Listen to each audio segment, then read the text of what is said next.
Claire, if you want to lean forward just a little bit, so you're kind of on the, or just kind of scoot up in your chair a little bit. Okay, there we That's go. good. Yeah, it's on the same plane. Okay. Tell us about how you met and fell in love and all that. Recording? Yeah. Yes. Oh. Whatever. I might yes. not use it. Oh. I probably won't use.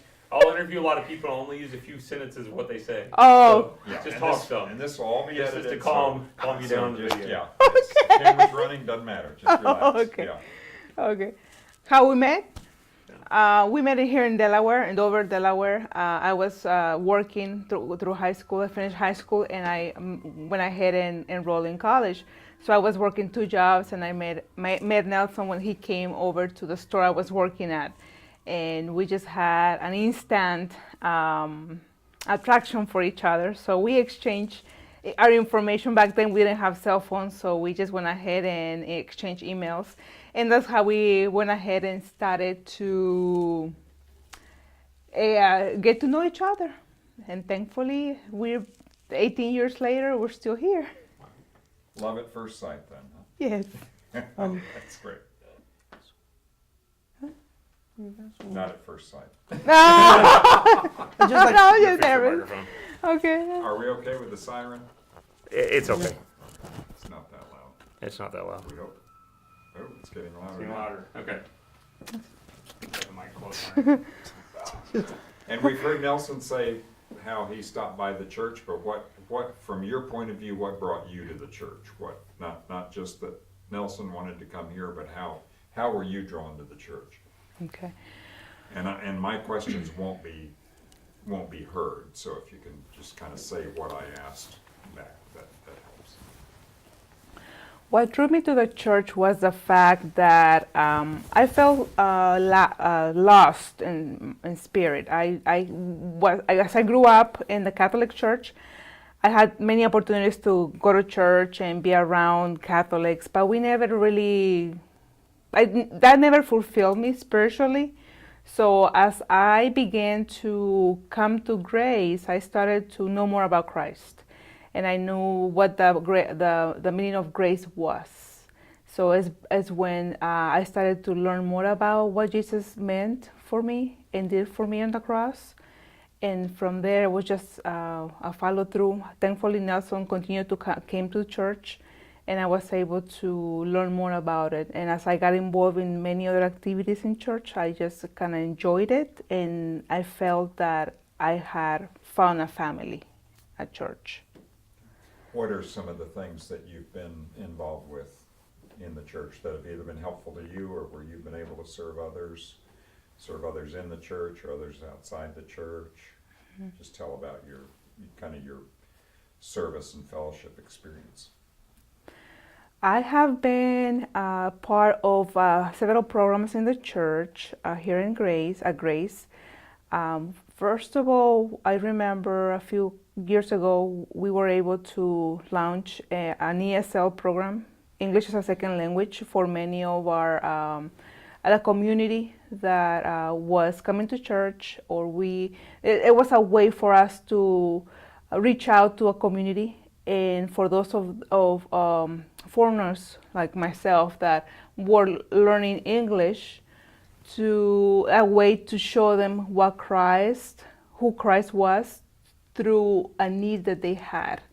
So I was an ESL teacher, and also was able to get to know many of them on a one-on-one basis and establish a relationship. And some of them did actually came to church and became members of the church. And actually they for many other reasons, they probably relocated, but at that point they were part of the church and came to church on a regular basis because of the ESL program that the church had at that point. Anything else as far as your experience? Yeah. That's been helpful to you or where you've helped others? We also, in the church, we have what is called a community of helpers, where when we provide meals to families who are in need, or when somebody passes away in the family, we come together as a church and we support the needs of the particular family. at the time of the need, whether it be bringing the meals home or serving through a service for a funeral or different other needs that we are able to get together as a church and be able to provide what the family needs at that point. I'm kind of nervous. I'm nervous. Hold on. So she's one of the first women who can now give. Yeah, I'm sorry. See, Yes. yeah. Can I? I mean, I think those are things that we did, but now Yeah. she is like Okay, big another thing I'm doing. deacon, and then she's a member of like the Okay. board of decision makings of the. Come on. Why I just blank? Okay. Okay, so All right. she's big time. Okay. One other thing that we have involved in, have become involved in church recently is we have a women's advisory board for the church for the first time since the church was founded and since we became members. The church formed an advisory board. They already have the elders involved, and they have members of the church, but they were at one point they were all men.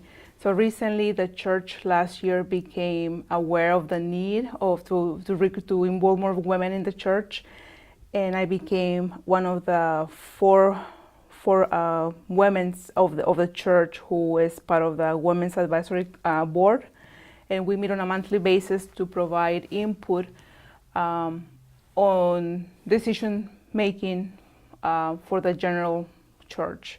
Also, the church realized that women can become more involved in serving in other ways. So one other way that I became involved was in serving communion.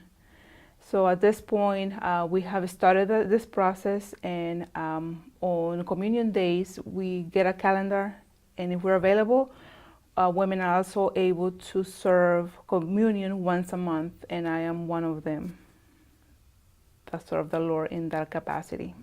Okay. Anything else you can think of that's Okay. ways you serve, ways you reach out, anything else about the church that's outstanding in your life, the way God uses it? Yes. Additionally, the church has has a goal of, in addition to becoming multi-ethnic church, the church also helps the community at large.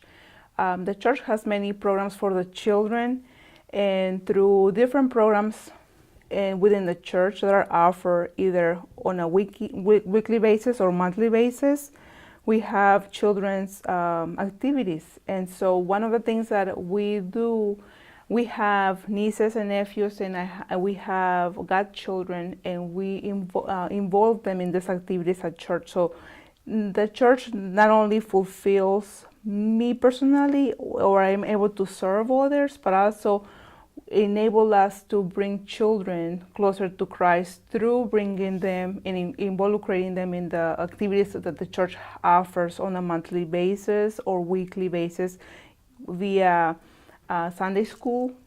That's one way they come on a weekly basis, or through activities that the church offers on a monthly basis or quarterly basis. So we have our nieces, nephews, and also our godchildren who come to church that are able to get to know more about Christ and Jesus and the grace of the Lord. I cook for them. And these are children outside the church then? Yes. Yes. Some sort of like foster Can program. one of you say that back, what I just said, so that, because again, I'm So not it's on either the the tape. children outside the church. Yeah, Okay. just make it clear that this reaches children that are not otherwise a part of the church. Okay. The group of children that we that we bring to church, they don't necessarily come to church. They're not part of our church family here at Grace. We bring them because we want them to know about Christ and about grace. So they necessarily don't come to this church all the time.